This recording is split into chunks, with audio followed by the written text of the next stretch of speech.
This is Women's Tech Radio, Episode 4. Women's Tech Radio is a show on the Jupiter Broadcasting Network where we interview women in technology careers. My name is Angela. And I'm Paige. Now, Paige, what is one of your best technology troubleshooting stories? I had a really good one. I had moved away from home, and I've kind of always been family tech support. And my mom called me up at one point, and she was like, "Paige, the computer is frozen. I don't know what to do." And this was really before we could do all the remote login stuff. That was easy. She was like, "It turns on, everything shows up, but when I try to move the mouse, nothing happens." I was like, "Okay, Mom. Well, I can't get home for another 2 months really before I can troubleshoot this sort of thing. Are you going to be okay?" And she said, "Yeah, I can use the computer at work. It's not too big a deal." Because mostly she just uses it for printing out things, doing a couple bills, nothing huge. So we waited the 2 months, and I got home and I sat down in front of the laptop for the first time, and I was like, "Okay, let's go." And I kind of, it's booted up into Windows, and I wiggle the mouse, and nothing happens, and I hit the Windows key, and up pops a start menu. I was like, "Okay, great." So I go to wiggle the mouse again, and nothing moves, and so it's a wireless mouse, and I picked up the mouse, and the batteries were dead. So my mom had waited 2 months to use her computer, but the batteries were dead. Oh my gosh. Yeah, but the best part was she really enjoyed this because she got come up inside of it because my aunt called her a couple weeks later and was like, "My computer's dead, mouse won't move." Same problem. Gosh. Oh my gosh. Yeah. That's great. I love when we can impart that just basic troubleshooting to the people that we troubleshoot. Oh my gosh, that happened to me a lot. Yeah. But my troubleshooting story is great. I worked at a medical supply company, and I was setting up a concentrator, which is instead of having pure oxygen tanks, there was a wall plug-in type concentrator that got 98% oxygen. So you from didn't air. Kill anybody in this story, right? I didn't kill anybody, I promise. But one of our patients had called in saying, "It's making a really loud noise. It sounds like it's going to explode. I need you to come pick it up and swap out a new one." And of course, obviously, if there's any hint that there's something wrong, we need to go because right away. They're using Life or that. death. Yeah.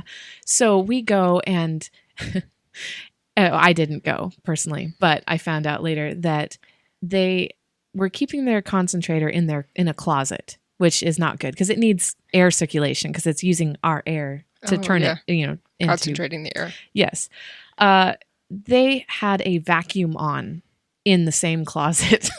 They turned their vacuum on, and that was what was making the sound. So it's just a vacuum in the closet. Yeah. It wasn't the concentrator at Nope. all. Oh, that's great.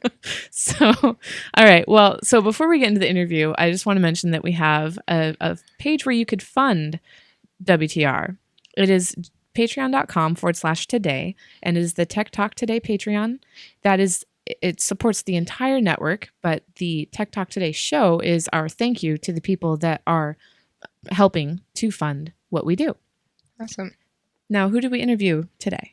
Today we interviewed Maureen Dugan, and she is a outreach coordinator at Epicodus. She kind of gives us a rundown of her story and her journey, and we started off with the question to tell us a little bit about being an outreach coordinator at Epicodus.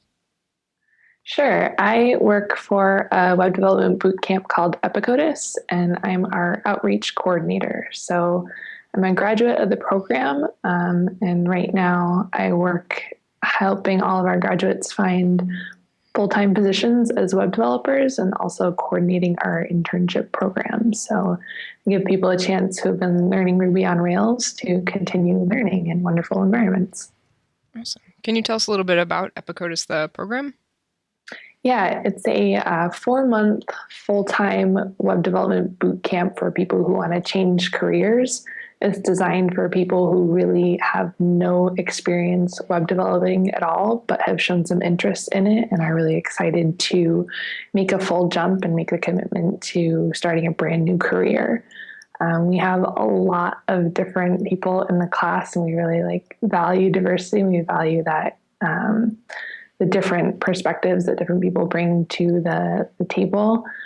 And for me, going through the class, having it be immersive and full-time with all-day pair programming, it was a really nice place to learn because you had a lot of people who were doing the same thing as you, but everyone got to share their different perspectives, and it made for a really robust learning experience. So you had no experience programming before you jumped in with Epicodus when you went through the program? Right, pretty much. I had done some HTML coding on WordPress sites before, but I really didn't know what I was doing. I was just kind of like guessing and checking all the time. So for me, like getting a full exposure to JavaScript and Ruby on Rails was really, really awesome and really, really fun. Cool. What were you doing before that? Before that, I worked for 3 years as a tennis coach and academic tutor at a nonprofit program in Portland. So no technology there, or not much technology Not much there. technology, no. It was like, yeah, I was kind of the admin on our website for a while and like, helped get it set up, but really no technical skills there. Right. So just dabbling. Yep. Yeah, just dabbling. What was the reason to make the switch? I had been in that position, and it was a wonderful learning experience for me, just kind of getting working hard and having great coworkers and learning from really great mentors. And I'd kind of outgrown it, and I didn't know what was next. I didn't know what I wanted to do next. I ended up actually getting some really good advice from friends who suggested trying a coding boot camp. Awesome. And were you in the first cohort for Epicodus? My cohort was the third iteration. So there had been 2 before my cohort, which was the spring of 2014. For like people who either aren't familiar or might be interested in going through this sort of thing, like what did you actually do in the boot camp? Like you mentioned that you pair program, but like how does that happen? Yeah, so we have like all the curriculum for Epicodus is up online. It's at learnhowtoprogram.com. And we kind of pre-class, we started with like 1 chapter of homework to test the waters and see if we liked it. And then once we got into class, we'd grab a pair each day and just continue working through the curriculum together. So it's it really breaks down web development, and we started from day 1 with test-driven development. So we were writing tests in Mocha and Chai for JavaScript. And like, I had no idea why I was writing tests at all. Now I do though. And it was just kind of a really cool way to get started. But kind of day to day, the curriculum was made to break things down and then add on to the skills that you build each day. So got a really good look at a lot of the fundamentals for JavaScript and Ruby on Rails. And you mentioned before, like that when you were doing your previous jobs, you were also the website administrator. Has that been kind of like a lifelong geeky thing where like you kind of always end up doing the technology thing as you're moving through life? So even though you didn't like study programming before, like you'd always kind of been that person? Yeah, I think, I was telling someone the other day that just being like the youngest person in my family, everyone was like, oh, Maureen can fix that radio and she can get your CD player working. So like people had always asked me to like fix something that was kind of technical in some way. For me, actually, I can't say that I was always drawn to web development or like to coding on websites. Mostly I like just figuring out problems and really it took someone else saying, geez, you really like puzzles and like you seem to like math a lot and you have a pretty good sense of logic and like you like playing games. These are all traits of a good web developer. And I'm like, I had no idea. Like, what are you talking about? That's really cool. Yeah. Problem solving is like just the heart of programming. Yeah. Is there any particular, other than the bootcamp and the learninghowtoprogram.com, were there any other links or resources that you found really helpful? I think kind of once I've been out of class, so I've been out of class for a while now, and I've just been like beefing up a little bit on like learning some cooler HTML and CSS tricks. So checking out something like CodePen is really cool because you can kind of see your HTML, your CSS, and JavaScript all in one place and then see what a website is doing. And you can kind of tweak it and then figure out what you like and add it to your own site. So I think that's been really fun for me to just kind of play around with things while like building my own portfolio site, that sort of thing. Nice. Yeah, portfolio site. How important would you say a portfolio site is for somebody getting started in this field? I would say it totally depends on what you're looking for. So I see people when they're looking for a front end position, a portfolio site is basically mandatory. People really want to see that you can create a clean looking page. You don't have to be a designer or particularly creative to do that, but you do have to kind of be able to know how to code it and know some tricks that a lot of people are using, and that really kind of sets your application apart. I think that for like back end jobs and Ruby on Rails types jobs, the portfolio isn't quite as important, but something like your GitHub and having a few projects live that have a lot of coding and some API integration into them, like those are really wonderful resources to have. Awesome. And you're the outreach coordinator for Epicodus? Yep. And, yeah. So what does that entail, and what are the challenges you face in that role? Yeah, I do a lot of business development now, which is, it's a shift from web developing, but it's kind of a really cool skill to build up too. So I call and email employers daily to see if they're looking to hire people and if they're interested in working with junior developers. And then that also kind of leads to setting up internships for people. And then I also mentor everyone in their job search. And so doing things like cover letter reviews and resume reviews and all those things really help to kind of build up their experiences. I think as far as challenges that I face, like for me, I was adapting to being on the phone with people a lot. And that was kind of like, oh, like I'm not super comfortable with this, but okay, I can do this. I can figure it out. And then assisting people in the job search, like it's kind of cool to now see a couple of our cohorts go through a job search and be able to give them really good advice is pretty awesome too. And how did you get involved with Women Who Code? I found out about Women Who Code via meetup.com. I actually just got an email one day like, hey, there's a new group in Portland. It's Women Who Code. And you guys had a start off meeting at Nike. And that was actually kind of like a wonderful way to kick it off because like there was so much excitement about like, okay, let's go out to Nike. Like, let's go be coders together. And it was like electric, kind of that environment that was created early on. And so you guys have been doing an awesome job. Yeah, do you find like being involved in a women's network really helpful? I know we've talked some about trying to get more women involved in Epicodus. Like how does that play in day to day for you? Like being a woman in such a man's field. Yeah, it's such an interesting question. And I guess kind of from my own experience and kind of how I entered the field, I feel like I have maybe a slightly different perspective.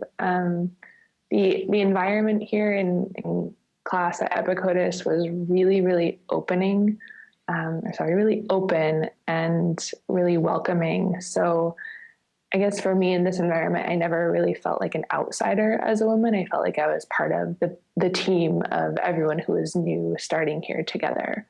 So that's kind of one perspective I've had in the industry. Since then, I've actually had people kind of ask me like, hey, you were training to be a developer, but now you're doing a slightly feminized role in the industry. And number one, I said, hey, thanks for asking me about this because like it shows that you're a really caring person and that you are interested in women in technology. Let's see, where was I going with that? I also I like the question because it was just an opportunity to start a discussion. So I think I find in the position that I'm in, I get to have those discussions a lot. And I get to connect with women and with men and with other minorities who are really eager to just talk about what's happening and to troubleshoot and offer guidance and advice to people entering the industry. Have you taken any non-boot camp IT courses like in college or high school? I took one programming class in college. And how does that experience differ from the boot camp? Do you feel like there were a lot of people in that original class that knew more going in than did at the boot camp? Yeah, actually, it was a beginning level computer science course, and I think I took it as a senior, and it was technically an engineering course.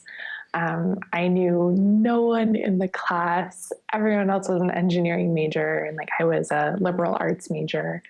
And actually had a TA ask me at one point, like, "You seriously don't know anyone in the class?" I was like, "No, like why would I? Like they're all different ages than me, and I don't know what they do." So that was kind of strange because I did really feel like an outsider in that situation. Do you find like that in comparison, the boot camp experience was kind of more accessible, less intimidating, especially it sounds like with the pair programming sort of stuff?